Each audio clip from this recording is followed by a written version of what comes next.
Então vamos lá, vamos fazer uma recapitulação da aula de hoje. Nós temos o processo de Revolução Industrial. Essa Revolução Industrial significa o quê? Significa uma mudança radical na Europa, que era uma Europa agrária e rural, ela passa a ser uma Europa industrializada e urbana, ok? Quem é que está à frente dessa Revolução Industrial? Um processo econômico que se dá entre a burguesia e o proletariado. Ou seja, a Revolução Industrial ela é uma industrialização, ela possui três fases. A primeira fase é onde é a revolução da máquina a vapor, a segunda fase é a revolução da máquina elétrica, a terceira fase é a fase da informática. Já se fala numa quarta revolução industrial, mas nós vamos trabalhar aqui a princípio com a primeira e a segunda e um pouco da terceira. Tá? A Revolução Industrial, ela tem alguns processos que ocorrem dentro delas. Entre todos os processos, os dois principais que se salientam é o Fordismo e o Taylorismo. O Fordismo é a subdivisão da produção em série, em escala industrial. Ou seja, há uma esteira que passa e um trabalhador fazendo o seu trabalho repetitivo, contínuo durante o dia. Esse trabalhador tem seu ritmo de trabalho ditado pela velocidade da máquina. Não é ele que governa a velocidade que ele vai soldar o dia inteiro ou emparafusar o dia inteiro.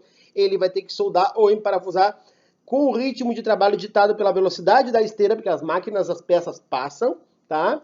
Esse trabalhador que vai apertar um parafuso o dia inteiro ao lado de um trabalhador que vai soldar o dia inteiro, ao lado de um trabalhador que vai encaixar uma peça na outra o dia inteiro, ele não consegue ver o carro que vai sair disso no final da produção. Ele olha para aquele carro e não foi ele que produziu, ele só apertou o parafuso o dia inteiro. Isso a gente chama de Fordismo. O Taylorismo é uma forma de acelerar o trabalho do trabalhador de forma que ele não perca tempo mudando de ferramentas. Por exemplo, o trabalhador precisa de apertar um parafuso e soldar. Essa é a função dele, o dia inteiro, aperta o parafuso e solda, aperta o parafuso e solda, aperta o parafuso e solda. Ele não pode, o Taylorismo, o que ele faz? Ele faz com que o trabalhador não precise largar da chave, pega na solda, larga da solda, pega a chave.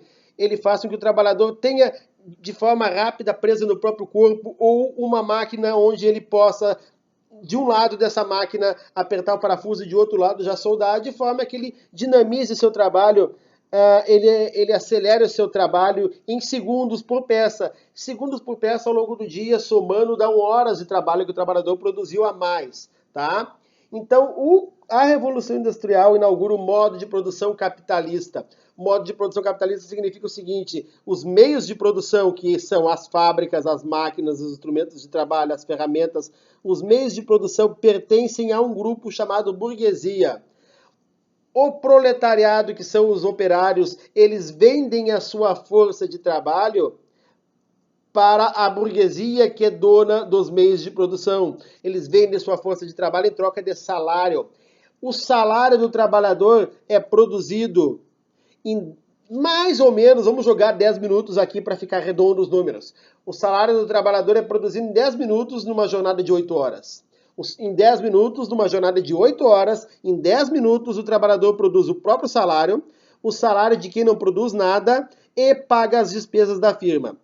Quem são os que não produzem nada? Uma empresa, o dinheiro, o lucro sai dessa empresa a partir da linha de montagem, porque um carro só sai de uma fábrica pronto porque ele é montado nessa fábrica. Então, nessa fábrica, existem os que produzem, que são os trabalhadores que montam esse carro, né? E existe aqueles que trabalham no escritório, que compram matéria-prima, que vendem o produto, que demitem, que contratam. Essa galera dos escritórios não produz nada. Então, alguém tem que produzir para pagar o salário deles. Quem produz é a linha de montagem.